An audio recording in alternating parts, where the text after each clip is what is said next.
Si vous n'aimez pas votre vie, rentrez chez vous, ayez une réunion avec vous-même et pensez à ce à quoi vous avez pensé. Au lieu de blâmer d'autres pour tout le reste, ayez une réunion avec vous-même et demandez-vous juste s'il n'est pas temps de vous débarrasser de vos pensées puantes.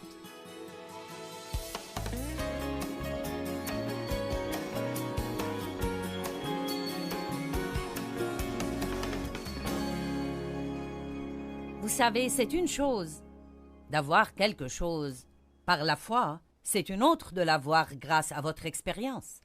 C'est une chose de l'avoir légalement, comme je l'appelle, il y a beaucoup de bénédictions qui sont légalement à vous, parce que Christ est mort, son sang a été versé, il a scellé une nouvelle alliance dans son sang, et en tant que croyants nés de nouveau, nous sommes cohéritiers avec lui et nous avons un héritage. Il est légalement à nous, c'est à nous, mais c'est sa possession qui devient parfois problématique pour les gens. Les Israélites sont sortis des chaînes de l'Égypte. Ils étaient esclaves en Égypte. C'est l'équivalent d'être esclaves du péché. Dieu leur a envoyé un libérateur, Moïse, et nous en a envoyé un, Jésus-Christ. Et nous sommes sortis de l'esclavage du péché. Ils ont été délivrés de l'esclavage de Pharaon, et ils se sont dirigés vers un lieu appelé la terre promise. Nous sortons de l'esclavage du péché et nous entendons parler des promesses de Dieu et nous commençons à apprendre comment nous les approprier dans notre vie. Bien, les Israélites devaient passer par un lieu que la Bible appelle le désert. C'était un voyage de 11 jours à vol d'oiseau, tout droit à travers ce désert. Cependant, ça leur a pris 40 longues, malheureuses et pénibles années avant que certains d'entre eux finalement y entrent. La plupart d'eux n'y entrèrent pas d'ailleurs. De plusieurs millions qui sont sortis, à peu près 1,5 million avec les enfants, très peu entrèrent dans la terre promise. Josué, Caleb, et certains des enfants qui n'avaient pas encore atteint l'âge de raison, quand Dieu finalement en a eu assez et a dit « Vous n'allez pas entrer dans la terre promise ». Maintenant, nous regardons leur histoire et nous secouons la tête en pensant que c'est bête. Si c'est un voyage de 11 jours, comment ça a pu vous prendre 40 ans pour vous y rendre? Mais il faut que nous nous réveillions ce soir et réalisions que beaucoup d'entre nous ont tourné autour des mêmes montagnes encore depuis trop longtemps. Et ma parole pour vous ce soir est il est temps de passer et d'avancer rapidement vers la terre promise. Or, ils pensaient que le problème, c'était leurs ennemis. C'était les Ismaélites et les Hivites et les Jébusites et les autres Hites. Et nous avons tous nos marques de nom en Hites. Ça peut être les mauvais maris Hites, les malotrus, voisinites, les maladies Hites, la pauvreté Hite, le mauvais passé Hite. Nous avons tous nos propres Hites et nous pensons que c'est le problème, le diable Hite. Si seulement il me laissait tranquille. Si ceci, si cela, c'est autre chose. Mais quand j'ai commencé cette étude, il y a de longues années, et que j'ai cherché et me suis approfondi là-dessus, je me suis rendu compte que très clairement dans les Écritures, le problème ce n'était pas leurs ennemis, parce que, voyez-vous, Dieu était de leur côté. Et si Dieu est pour nous, qui sera contre nous? Il n'y a rien dans ce monde qui peut nous vaincre si Dieu est pour nous. Et Dieu était de leur côté. Il leur a dit, si vous faites ce que je vous dis, vous pouvez faire un voyage rapide à travers ce désert et profiter de ma promesse. Mais ils n'ont pas fait cela. Ce n'étaient pas leurs ennemis. Ce n'étaient pas les Jébusites, les Pérézites, les Hivites qui étaient leurs ennemis. Ce n'étaient pas les géants dans le pays. C'était leur mauvais état d'esprit et leur mauvaise attitude. Ils ne savaient pas comment penser de la façon dont Dieu voulait qu'ils pensent. Vous pouvez absolument penser à votre sortie des chaînes et penser à votre voie vers la liberté si vous apprenez à penser de la manière dont Dieu veut que vous pensiez. Il est impossible d'avoir la victoire et de penser au lien. Il est impossible d'être heureux et de penser à la tristesse et la dépression. Il est impossible d'être libre du péché quand vous pensez que vous êtes lié par le péché. Il y a un grand exemple de cela en Romains chapitre 6. Romains 6, 2, Paul a dit « Comment pouvez-vous vivre dans le péché quand vous êtes mort au péché ?» La Bible nous dit que quand le Christ est mort, nous sommes morts en lui, qu'il a pris le péché sur la croix et que nous sommes morts au péché et vivant pour la justice. Que veut dire ceci? Il y a une part de vous, la part de vous née de nouveau, qui ne veut rien avoir à faire avec le péché. Elle est morte au péché. C'est pourquoi maintenant, quand vous péchez, ça vous gêne. Avant d'être né de nouveau, ça ne vous gênait pas, vous vous en moquiez. Vous aimiez ça, vous l'appréciez. Mais une fois que vous êtes né de nouveau, vous avez une nouvelle batterie de problèmes parce que vous ne pouvez plus pécher confortablement. Ça vous rend malheureux. Donc il y a une part de vous qui ne veut pas pécher. Cependant, vous continuez d'avoir avec vous la chair, des pensées non renouvelées, des émotions hors de contrôle et une volonté butée qui a besoin d'être travaillée par Dieu et le Saint-Esprit. C'est ça en fait votre désert. Notre âme qui n'est pas encore renouvelée par la parole est notre désert. Nous devons apprendre comment laisser Dieu, qui est dans notre esprit, envahir notre âme. Il ne veut pas vivre seulement dans cette petite place de l'esprit. Il veut être dans vos pensées, dans vos émotions, dans votre volonté, dans vos finances, dans vos relations, dans vos distractions, et il veut finalement être vu à travers vous comme une lumière éclatante, afin que le monde dise « Cette personne a quelque chose que je veux ». Que quelqu'un rende gloire à Dieu.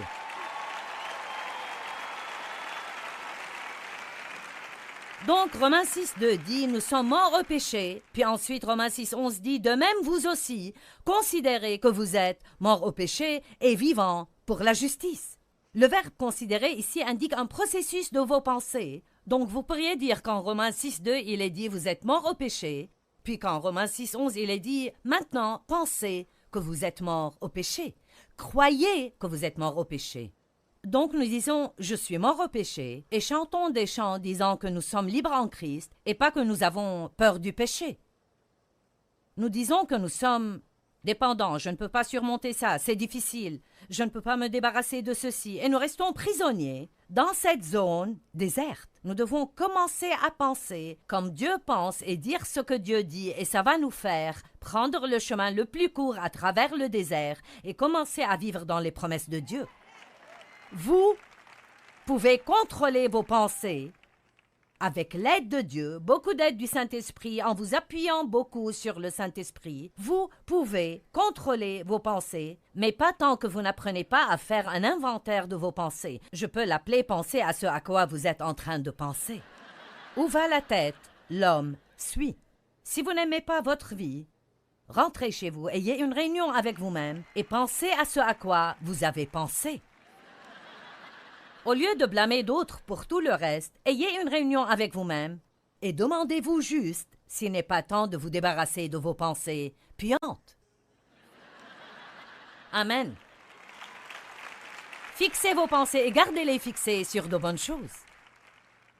Vous savez, une des deux écritures les plus populaires qu'on utilise quand on enseigne sur les pensées sont 2 Corinthiens 10, 4 et 5, les armes que nous utilisons ne sont pas charnelles. Ce sont les armes puissantes de Dieu pour détruire des forteresses, abattre les imaginations et les raisonnements. Nous faisons prisonnière toute pensée pour l'amener à obéir à Jésus-Christ. Donc il y a un combat dans nos pensées.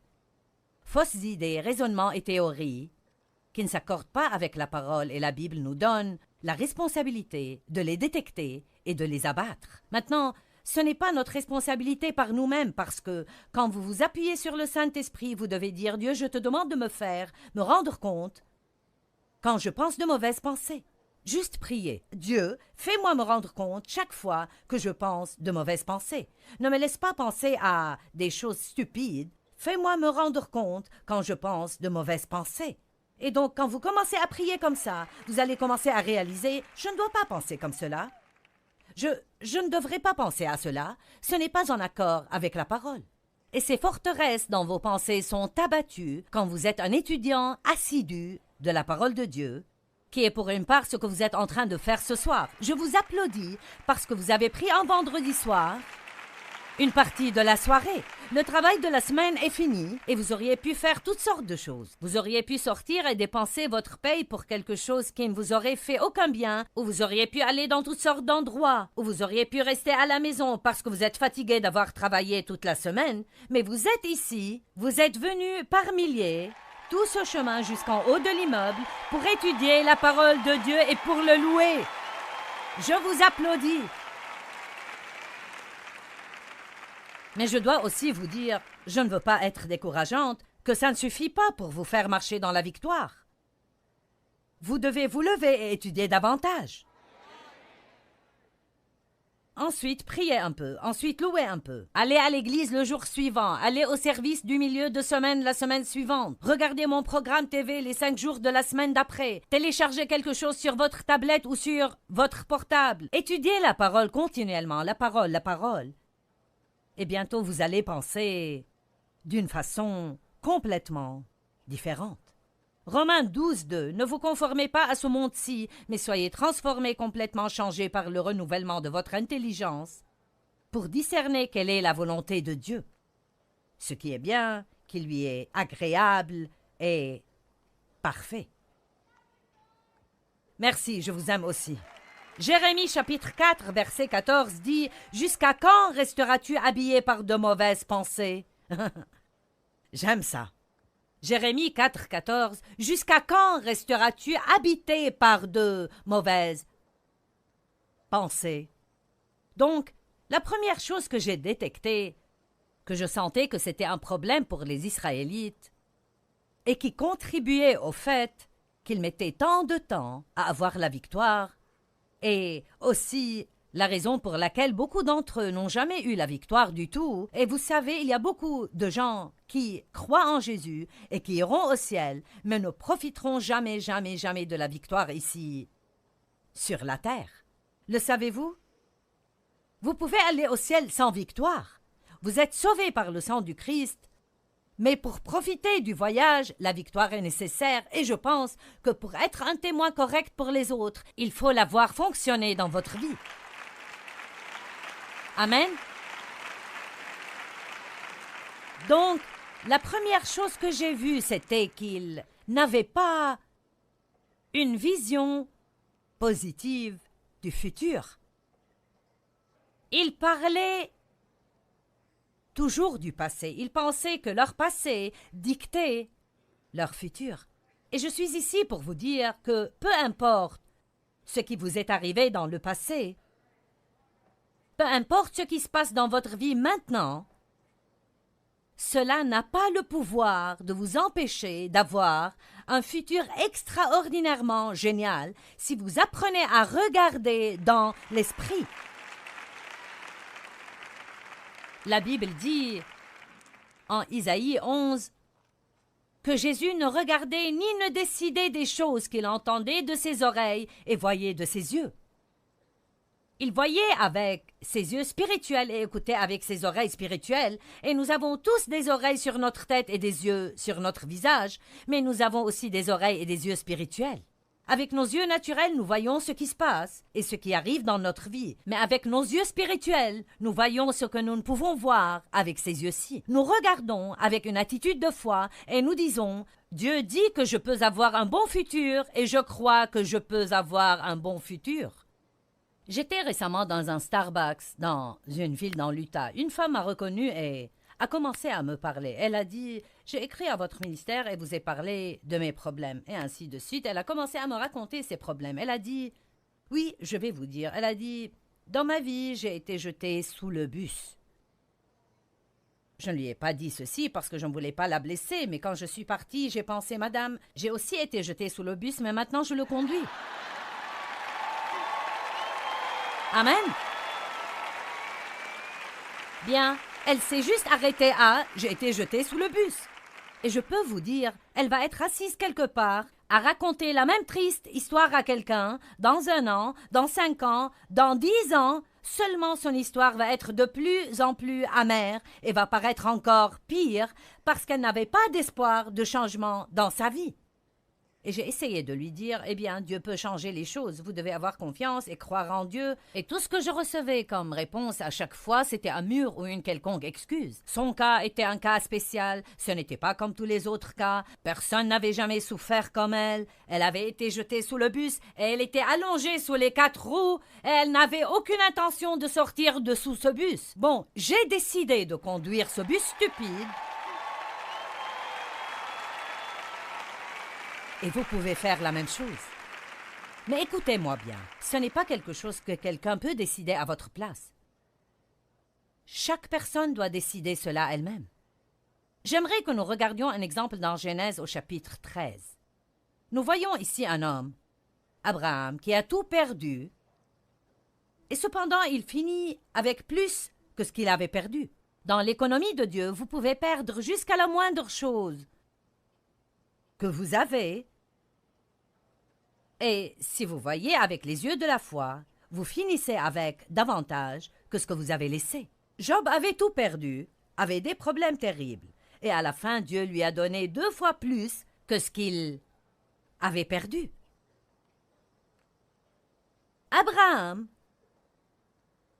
avait béni son neveu Lot en lui partageant ce qu'il avait, et ensuite, ils sont devenus si prospères tous les deux, ils avaient tellement de troupeaux et tellement d'employés qu'ils ne s'entendaient plus, les employés.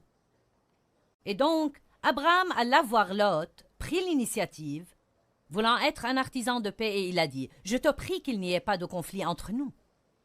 Décide quelle part du pays tu veux, et je prendrai ce que tu ne me prends pas. » Voici, je pense que c'est une attitude plutôt extraordinairement humble ici.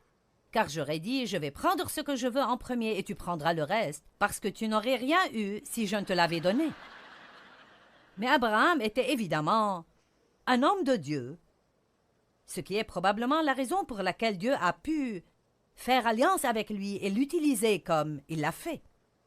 Donc, effectivement, si vous lisez le chapitre 13, Lot choisit la meilleure part de la vallée du Jourdain et Abraham a dû prendre ce qui restait.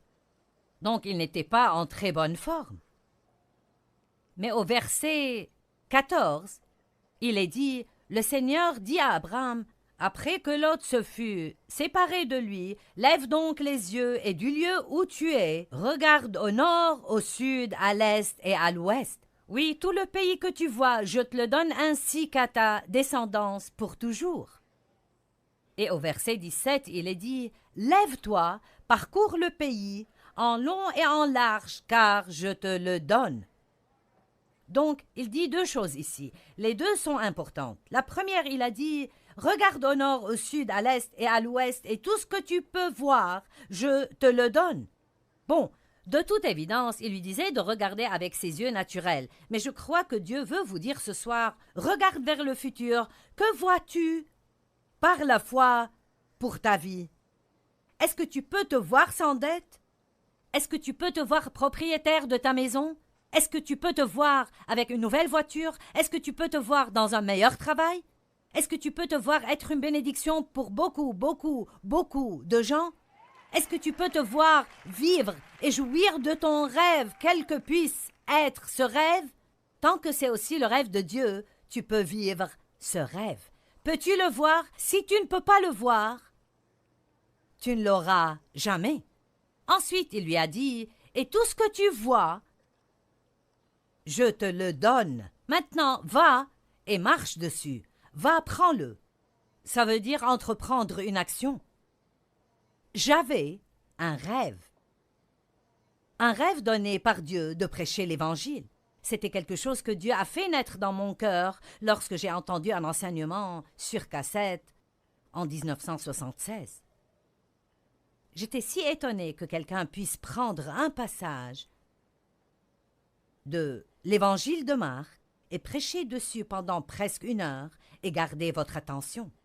Et le désir brûlant de prêcher l'Évangile tout autour du monde est venu dans mon cœur, ce qui était très stupide si on considère où j'en étais à l'époque, donc c'était Dieu. Disons juste que j'étais la candidate la moins à même de le faire. Donc, Dieu mettra des choses dans votre cœur qui n'ont pas de sens pour votre intelligence. Vous ne pouvez pas vivre avec une intelligence non renouvelée. Vous devez vivre avec l'intelligence de l'esprit. Dieu va vous montrer des choses qui sont des potentialités pour vous, mais quand vous lisez la parole, vous devez la prendre pour vous, pas juste pour ce groupe spécial de personnes vraiment spéciales, mais chaque promesse dans la parole de Dieu est pour vous. Elles sont toutes pour vous. Dieu veut vous bénir. Dieu veut vous promouvoir. Dieu veut vous élever. Dieu veut vous utiliser. Dieu veut vous guérir. Amen. Mais vous devez le voir Et vous ne pouvez pas attendre de le voir avec ses yeux avant de le croire. Vous devez le voir d'abord avec vos yeux spirituels, ensuite vous le verrez finalement avec ces yeux-ci. Je vis dans le Missouri qui est appelé l'État du montre-moi. Eh bien, dans l'économie de Dieu, vous devez d'abord le croire, le voir avec vos yeux de foi, et ensuite vous le verrez finalement dans le naturel. Néanmoins, même si je proclamais par la foi ce que je croyais que Dieu m'avait dit et donné, je proclamais ses promesses comme m'appartenant, je devais quand même aller et prendre possession de ce pays. Maintenant, l'expression « prendre possession » est intéressante car, si vous l'étudiez, elle signifie déposséder les occupants actuels et ensuite prendre le pays. Donc, il y avait des ennemis dans la terre promise et ils ne voulaient pas s'occuper des ennemis. Donc les Israélites n'y entraient pas. Ils continuaient juste d'errer encore et encore en attendant que Dieu fasse quelque chose avec les ennemis avant d'entrer et de prendre ce que Dieu leur avait dit de prendre. Bon, voilà un point intéressant. En fait, en 2 ans, ils étaient arrivés à la frontière de la terre promise. Et si je vous emmène à Deutéronome chapitre 1, ce que je vais faire maintenant, allons à Deutéronome 1. Deutéronome chapitre 1, verset 20. Je vous ai dit, vous voici, arrivés près de la région montagneuse des Amorites que notre Dieu nous donne. C'est Moïse qui dit cela. Vois, le Seigneur ton Dieu t'a remis le pays. Monte, prends-en possession, comme le Seigneur, le Dieu de tes pères, te l'a promis. Ne crains pas, ne te laisse pas abattre. Alors vous êtes tous venus à moi et vous m'avez dit, envoyons donc des hommes devant nous. Ils feront pour nous une reconnaissance du pays ainsi qu'un rapport sur le chemin où nous devrons monter et sur les villes où nous arriverons. Cela m'a paru bon et j'ai pris parmi vous 12 hommes et je les ai envoyés. Ce sont les 12 espions qui sont entrés faire une reconnaissance dans la terre promise. Et effectivement, le verset 25 dit, ils y ont cueilli des fruits du pays et nous les ont rapportés. Ils nous ont déclaré, le pays que le Seigneur notre Dieu va nous donner est un bon pays. Regardez le verset 26. Pourtant, vous vous êtes révoltés contre les commandements de votre Dieu en refusant d'y aller. Je n'ai pas le temps de tout lire, mais plus loin. Ils ont décidé, bien maintenant, nous y irons. Et Dieu a dit, n'essayez pas d'entrer maintenant, parce que je ne suis pas avec vous. Vous auriez dû y aller quand je vous l'ai dit. Donc les voilà, arrivés à la frontière de la terre promise, et quand Dieu leur a dit « Maintenant, c'est le moment de posséder le pays », ils n'y sont pas allés, ils se sont rebellés contre Dieu, et ils ont erré encore 38 ans dans le désert, et beaucoup d'entre eux, ils sont morts. Bon, maintenant, je veux vous enseigner une petite leçon. Quand Dieu dit « Il est temps de vous occuper de quelque chose »,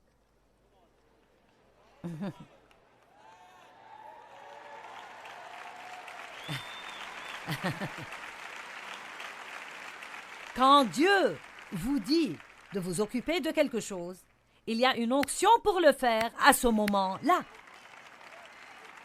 Et vous ne pouvez pas le mettre de côté jusqu'à un moment plus pratique ou un moment apparemment plus facile ou un moment où vous vous sentez prêt, parce qu'alors vous pouvez décider « J'en ai marre de supporter ça, je pense que je vais m'en occuper maintenant » et puis vous rendre compte que Dieu ne vous a pas oint à ce moment-là. Nous devons apprendre que quand Dieu touche des choses dans nos vies, il faut le prendre sérieusement.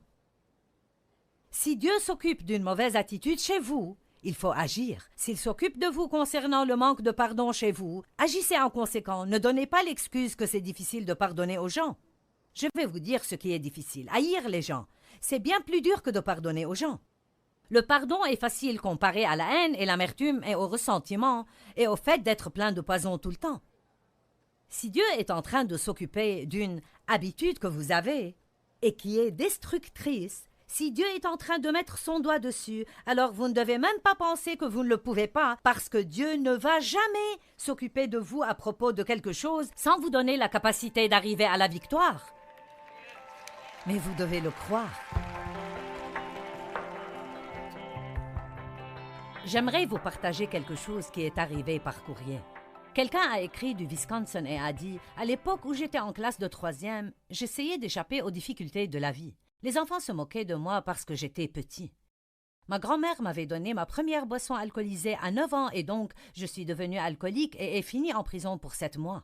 Des années plus tard, j'ai entendu Joyce prêcher et j'ai depuis écouté son programme. J'ai appris combien la vie chrétienne est extraordinaire quand vous vivez dans les fruits de l'esprit et étudiez la parole de Dieu comme une manière de vivre. Et je souligne cela. Étudiez la parole de Dieu comme une manière de vivre. Vous savez, renouveler votre intelligence, c'est oublier votre passé et utiliser vos yeux spirituels et commencer à marcher dans la parole de Dieu.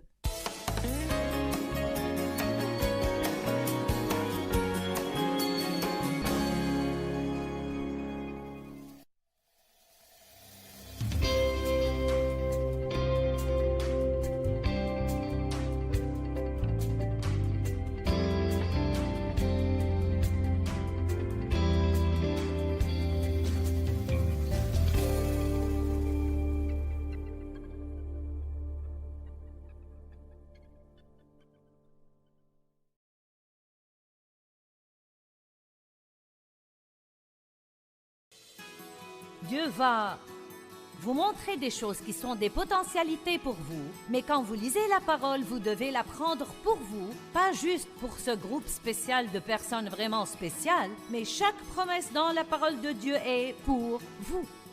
Elles sont toutes pour vous. Dieu veut vous bénir. Dieu veut vous promouvoir. Dieu veut vous élever. Dieu veut vous utiliser. Dieu veut vous guérir. Amen.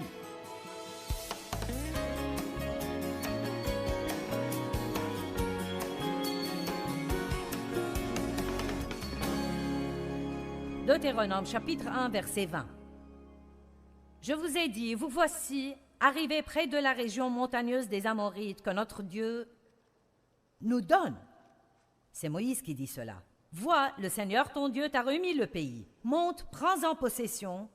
Comme le Seigneur, le Dieu de tes pères, te l'a promis, ne crains pas, ne te laisse pas abattre.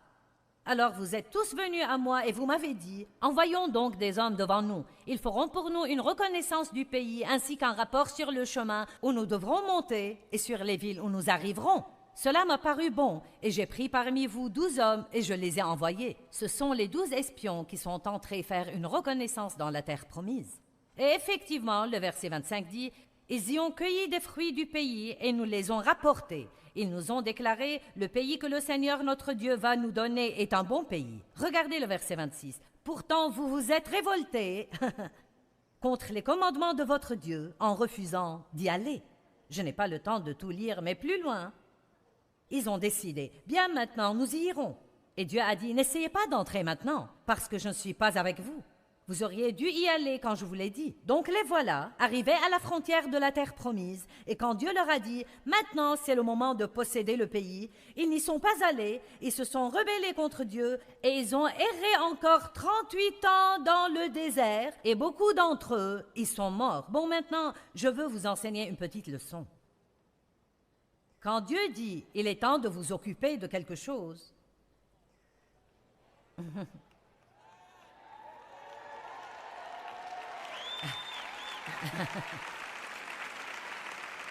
quand Dieu vous dit de vous occuper de quelque chose, il y a une onction pour le faire à ce moment-là.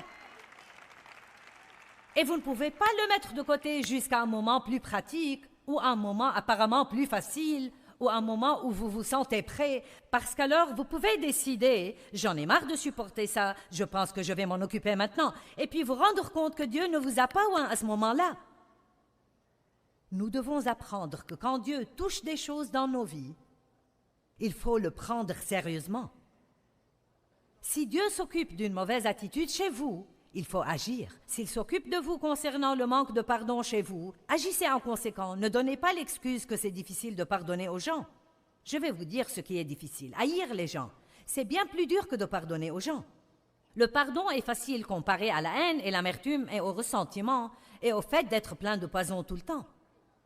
Si Dieu est en train de s'occuper d'une habitude que vous avez et qui est destructrice, si Dieu est en train de mettre son doigt dessus, alors vous ne devez même pas penser que vous ne le pouvez pas, parce que Dieu ne va jamais s'occuper de vous à propos de quelque chose sans vous donner la capacité d'arriver à la victoire. Mais vous devez le croire. J'ai été sexuellement abusée par mon père pendant des années et quand j'ai quitté la maison, je pensais quitter le problème. J'ignorais que j'avais le problème avec moi gravé dans mon âme. Il était dans mes pensées, il était dans mes émotions, dans ma volonté et affectait toutes les relations que j'avais, ma relation avec Dieu, ma relation avec moi-même, mes relations avec les autres personnes. Vos secrets vous rendront malade. Et quand Dieu dit qu'il est temps de s'occuper des choses, alors il est temps de le faire. Mon premier mariage était un cauchemar. J'ai épousé un homme qui avait beaucoup de problèmes comme moi, sinon plus, et il courait les autres femmes et était un petit voleur et un escroc. Et donc, ça n'a jamais marché. 5 années de ce cauchemar, nous avons eu un enfant. Et finalement, avons divorcé. Il est allé en prison.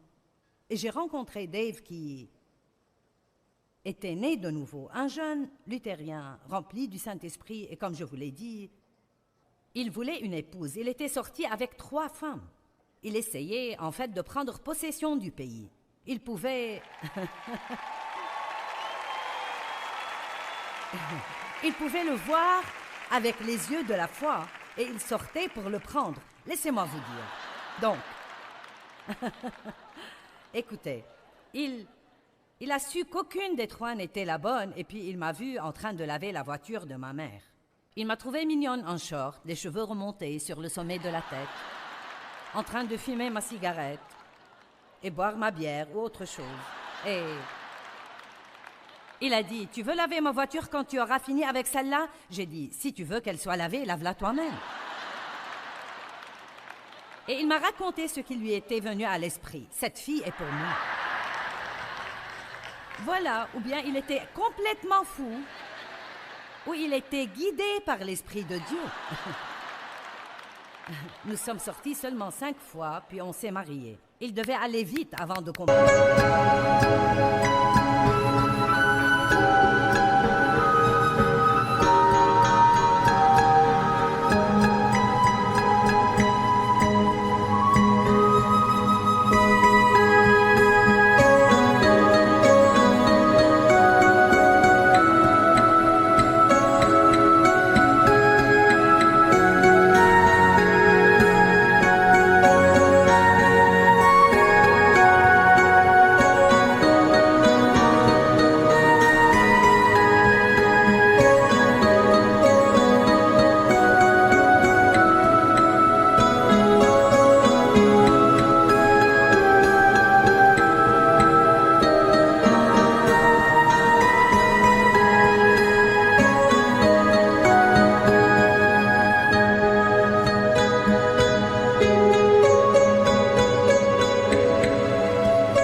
Sur quoi il tombait. Donc, après 3 semaines de notre mariage, Dave m'a dit, « Qu'est-ce qui ne va pas chez toi? » Je ne savais pas que j'avais un problème. Je pensais que tous les autres avaient un problème, mais pas moi. Peut-être que vous aussi ne savez pas que vous êtes le problème. Vous me regardez sur l'écran de télé. J'ai dit, peut-être que votre problème, c'est de ne pas savoir que vous êtes le problème. Vous pensez que je parle aux personnes ici dans cette salle, mais non, je vous parle à vous. C'est un fait, je fais tout ça principalement pour vous. Attrapez. Ne vous allongez pas dans votre lit avec la télécommande dans la main et ne changez pas de chaîne car je serai aussi sur l'autre chaîne.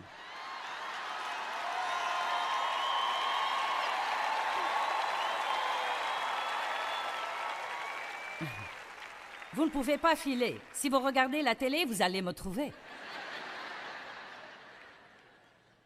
Et donc, je ne savais pas que j'avais tous ces problèmes. Dave et moi allions à l'église, vous savez.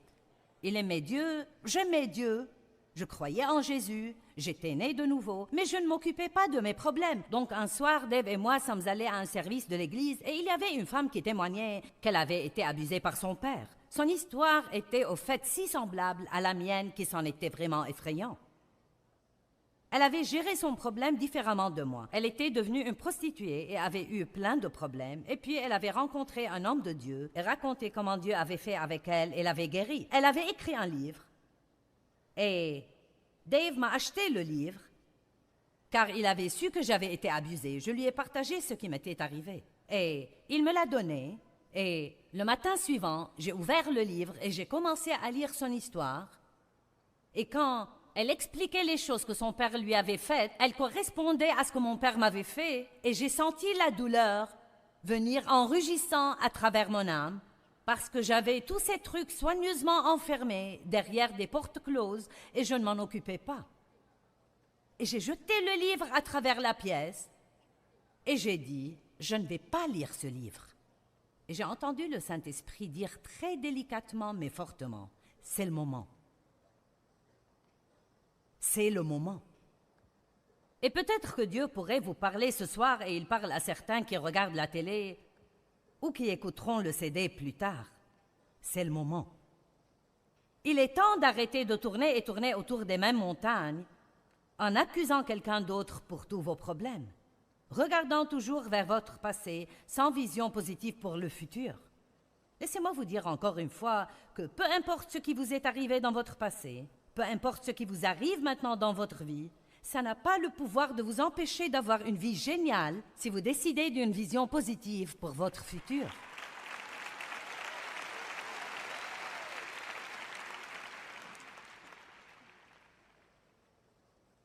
La deuxième mauvaise mentalité qu'ils avaient et dont je voudrais m'occuper est « quelqu'un d'autre doit faire cela pour moi ». Aujourd'hui, nous appelons ça la mentalité du droit acquis. Quelqu'un d'autre doit s'occuper du désordre que j'ai mis. Quelqu'un d'autre doit le faire. Pas moi, quelqu'un d'autre. Ça s'appelle l'irresponsabilité. Et quelle pagaille nous avons à cause de ça dans notre monde d'aujourd'hui. C'est le moment de prendre la responsabilité. Vous dites, ce qui m'est arrivé n'était pas ma faute. Non, ce ne l'était pas. Ce qui m'est arrivé n'était pas ma faute, mais ce que je fais à ce sujet est ma responsabilité. Et ce que vous faites à ce sujet est votre responsabilité. Allez maintenant. Ce n'était pas ma faute que mon père m'abuse sexuellement. Ce n'était pas ma faute. Ce n'était pas ma responsabilité, mais c'était ma responsabilité de m'emparer de la parole de Dieu que je professais croire et d'arrêter de geindre et de m'apitoyer sur moi-même et de regarder le passé et d'avoir une mauvaise attitude. C'était ma responsabilité. Ce n'était pas quelque chose dont il fallait que je m'attende à ce que quelqu'un vienne faire miraculeusement à ma place. Je devais commencer à obéir à Dieu et faire ce qu'il voulait que je fasse. En Matthieu 20:16, il est dit « Il y a beaucoup d'appelés, mais peu d'élus. » Beaucoup d'appelés, mais peu d'élus. Je crois que beaucoup de gens sont appelés à faire de grandes, étonnantes choses. Je pense vraiment que le monde devrait être époustouflé par les chrétiens. Oui, vraiment. Je pense que nous devrions être les héros du monde. Les gens ont besoin de héros, de gens pour lesquels avoir du respect. Ils ont besoin de gens à admirer, quelqu'un qui leur montre la bonne direction. Chaque petit enfant adore jouer aux super-héros. Mes deux plus jeunes garçons ont tous les costumes de super-héros qu'on puisse avoir. J'en ai même un pour jouer aux super-héros avec eux. J'ai ma propre cape de super-héros. Elle a un J sur le dos avec un éclair en travers.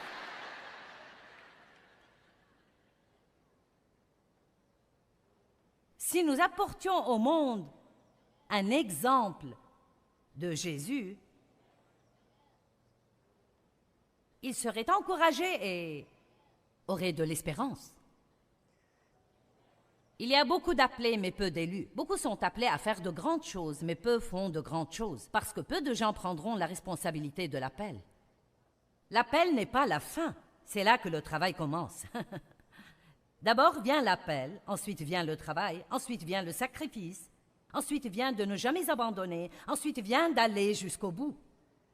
Beaucoup de gens sont appelés à faire de grandes choses, mais nous avons un mauvais état d'esprit, nous avons une mauvaise mentalité concernant ce que Dieu nous demande de faire. Tout le monde a les mêmes opportunités. Tout le monde a la totalité de la puissance de Dieu à disposition, mais pas tout le monde n'est désireux de faire sa part. Une des choses que nous ne pouvons pas déléguer, et je délègue beaucoup, mais vous ne pouvez pas déléguer la responsabilité personnelle. Amen. Maintenant, en Josué chapitre 1, versets 1 à 3, et vous trouverez beaucoup de choses semblables. La plupart de ces choses dont je parle, vous les trouverez dans ce livre. C'est le chapitre 17, Mentalité du désert, numéro 2. Quelqu'un le fera à ma place, je ne prends pas la responsabilité. Et Josué 1 à 3, nous voyons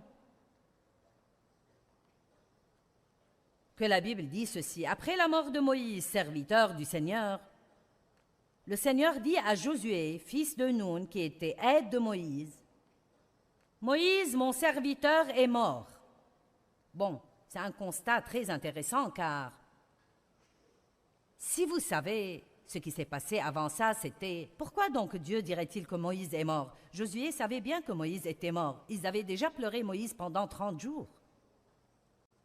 Donc, pourquoi dire que Moïse est mort? Parce que ça implique en fait quelque chose de très important et qui n'est pas explicite dans le texte. Et ce qui est impliqué, c'est « Il est maintenant temps pour toi de prendre de nouvelles responsabilités. » Parce que, voyez-vous, Moïse faisait tout pour les Israélites. Il faisait même leur repentance. Ils ne se repentaient pas pour leurs péchés. Quand ils agissaient stupidement et péchaient, Moïse allait supplier Dieu de ne pas les tuer. Et je pense que nous devons réaliser ce soir que peut-être certaines de nos anciennes façons de faire les choses sont mortes et c'est un nouveau jour. Et Dieu dit, il est temps de s'occuper des trucs. Il est temps de monter dans un nouveau niveau de responsabilité. Il est temps d'arrêter de remettre les choses à plus tard jusqu'à un moment plus opportun. Maintenant, il est temps. Amen? Qui ne veut plus tourner et tourner autour de la même montagne stupide encore une fois? Très bien. Bon, si vous ne voulez pas tourner autour, il reste seulement une chose et c'est passer à travers. La seule sortie, c'est à travers. Vous m'entendez? La seule sortie, c'est à travers. Moïse est mort, donc maintenant lève-toi. Ça veut dire lève-toi et avance. Donc maintenant lève-toi, prends sa place, passe le Jourdain que voici, toi et tout ce peuple, vers le pays que je leur donne aux fils d'Israël. Et j'aime ceci. Et tout lieu que foulera la plante de vos pieds, ce lieu même, je vous l'ai déjà donné. Wow!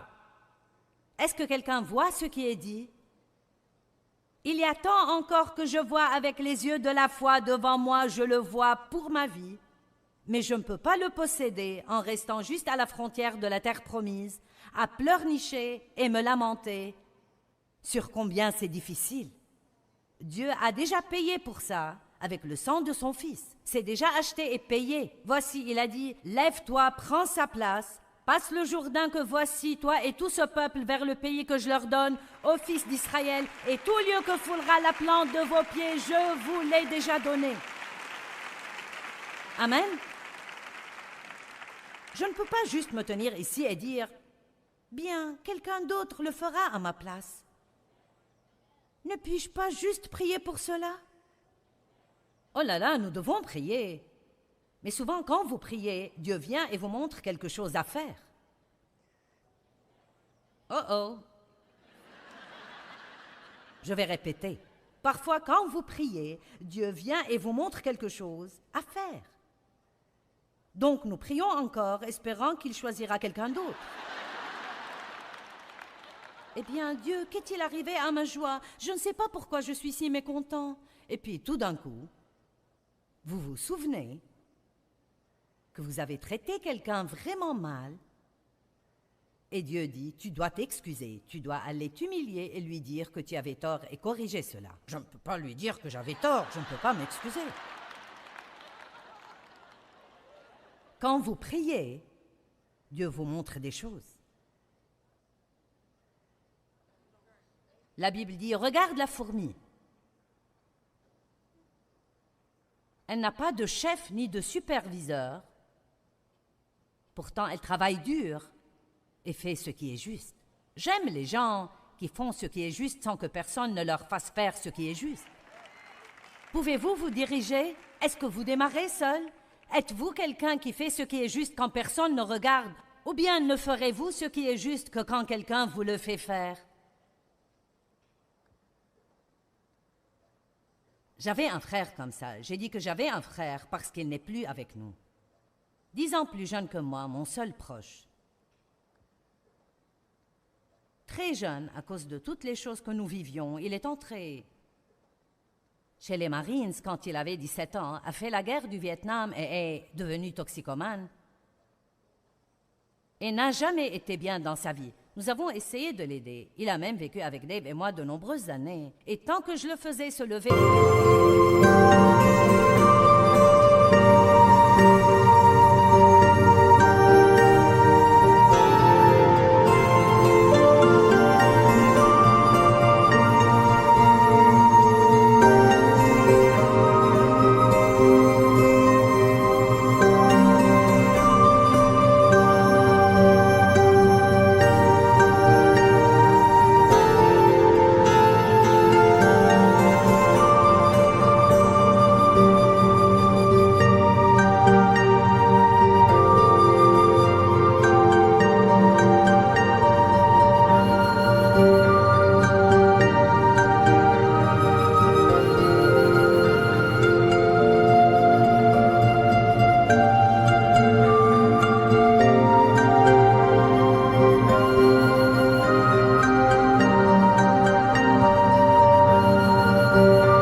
Il allait au travail. Tant que je lui disais quoi faire, il le faisait. Si nous étudions la Bible avec lui, il l'étudiait.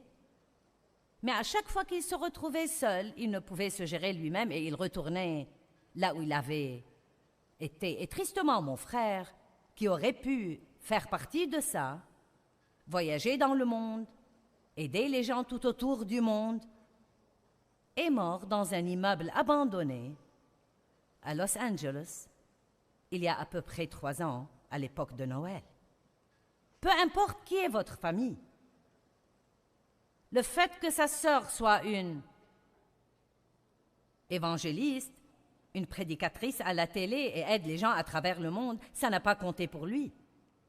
Il devait prendre ses responsabilités. Vous ne pouvez pas vous en sortir avec une foi de seconde main. Découvrez ce à quoi vous croyez. Amen.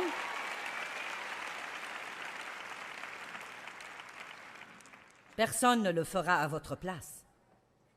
Il est temps de vous aguerrir et de vous lever et de dire « Je vais prendre possession du pays que Jésus est mort pour me donner. Si quelqu'un peut avoir ce que Jésus est mort pour lui donner, je peux avoir ce que Jésus est mort pour me donner. »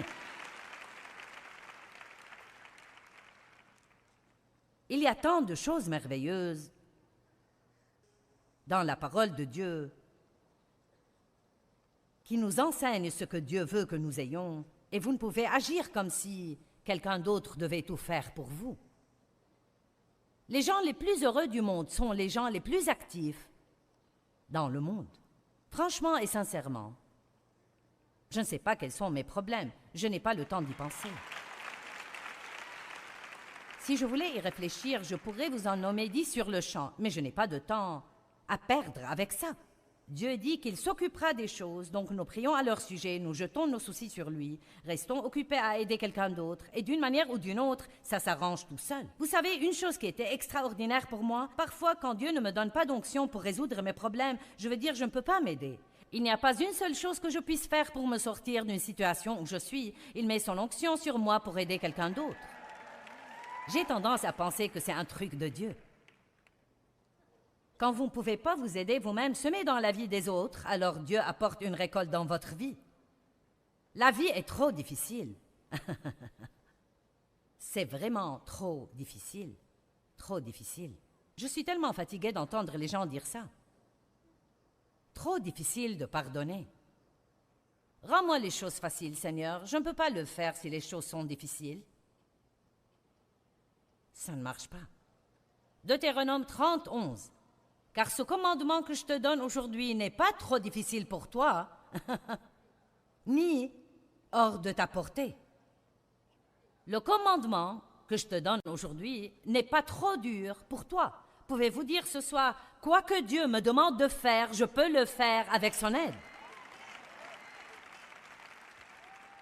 Vous voyez, certains ne le disent même pas. Dites tous, quoi que Dieu me demande de faire, je peux le faire. Rien n'est trop dur avec Dieu. Toutes choses sont possibles avec Dieu. Mais le diable chuchote à votre oreille et essaye de mettre une pensée fausse dans votre tête. Ça ne changera jamais. Ça fait 20 ans que ça dure, sûrement que ça ne changera pas. Tu devrais l'oublier. Rien de bon ne t'arrivera jamais. Et ça, juste quand vous voulez dire « je ne vais pas abandonner ». Apprenez comment dire « je ne vais pas abandonner ». Vous n'avez vraiment rien d'autre à faire que persévérer. Qu'allez-vous faire d'autre? John Wesley, le merveilleux, formidable John Wesley, dont nous entendons parler et admirons, voici un véritable extrait de son journal intime. Dimanche 5 mai le matin, ai prêché à Sainte-Anne et on m'a demandé de ne plus revenir. Dimanche 5 mai, après-midi, ai prêché à Saint-Jean et le diacre a dit « va dehors et reste-y ». Dimanche 12 mai le matin, ai prêché à Saint-Jude, ne peut pas retourner là-bas non plus. Dimanche 19 mai le matin, ai prêché dans une autre église. Les diacres se sont réunis et ont dit que je ne pouvais pas revenir.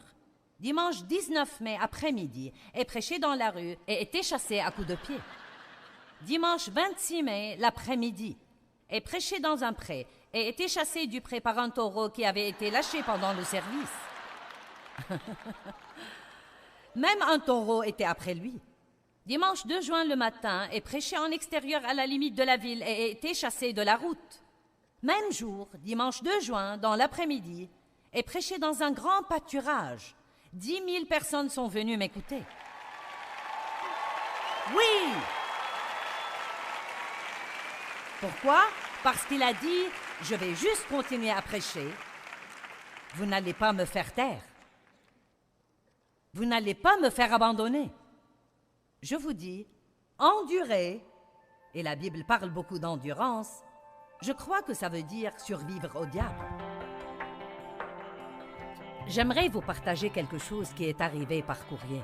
Quelqu'un a écrit du Wisconsin et a dit « À l'époque où j'étais en classe de 3e, j'essayais d'échapper aux difficultés de la vie. Les enfants se moquaient de moi parce que j'étais petit. Ma grand-mère m'avait donné ma première boisson alcoolisée à 9 ans et donc je suis devenu alcoolique et ai fini en prison pour 7 mois. Des années plus tard, j'ai entendu Joyce prêcher et j'ai depuis écouté son programme. J'ai appris combien la vie chrétienne est extraordinaire quand vous vivez dans les fruits de l'esprit et étudiez la parole de Dieu comme une manière de vivre. Et je souligne cela. Étudiez la parole de Dieu comme une manière de vivre. Vous savez, renouveler votre intelligence, c'est oublier votre passé et utiliser vos yeux spirituels et commencer à marcher dans la parole de Dieu.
khắp phương trời vẫn nhớ tới quê hương.